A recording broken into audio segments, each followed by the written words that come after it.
Hi dear friends, ഇന്ന് നമുക്ക് വളരെ രുചികരമായ ഒരു ചീരത്തോരൻ എങ്ങനെയാണ് തയ്യാറാക്കുന്നത് എന്ന് നോക്കിയാലോ.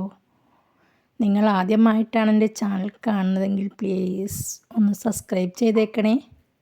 ഇഷ്ടപ്പെട്ടാൽ ലൈക്കും കൂടി തന്നേക്കണേ. ഇനി നമുക്കൊരു പാൻ അടുപ്പിലേക്ക് വെച്ച് കൊടുക്കാം.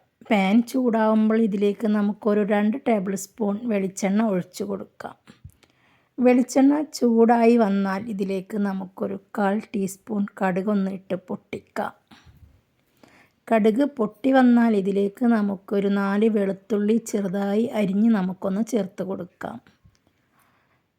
വെളുത്തുള്ളി ചേർത്ത് കൊടുത്തതിന് ശേഷം ഇതിലേക്ക് നമുക്കൊരു മീഡിയം സൈസ് സവാള അരിഞ്ഞത് കൂടി ചേർത്ത് നമുക്ക് നന്നായി ഒന്ന് വഴറ്റി കൊടുക്കാം.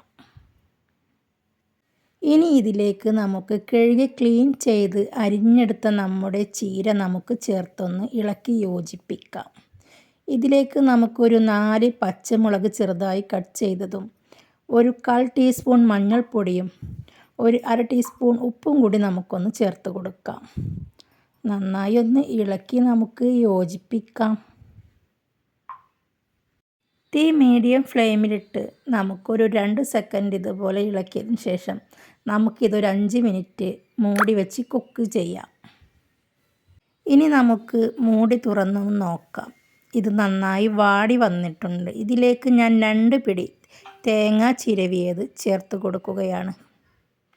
വെറും 2 പിടി മാത്രം തേങ്ങ ചിരവിയത് ചേർത്ത് നമുക്കിതൊന്ന് നന്നായി ഒന്ന് മിക്സാക്കി കൊടുക്കാം. അങ്ങനെ നമ്മുടെ വളരെ രുചികരമായ ചീരത്തോരൻ ഇവിടെ റെഡിയായി കഴിഞ്ഞു. നന്നായി ഒന്ന് ഇളക്കി യോജിപ്പിച്ചതിന് ശേഷം നമുക്ക് തീ ഓഫ് ചെയ്യാം.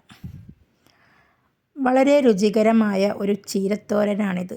നിങ്ങൾ തീർച്ചയായും ഇതൊന്ന് ട്രൈ ചെയ്ത് നോക്കൂ. നിങ്ങൾക്കിത് തീർച്ചയായും ഇഷ്ടപ്പെടും. Okay, bye bye.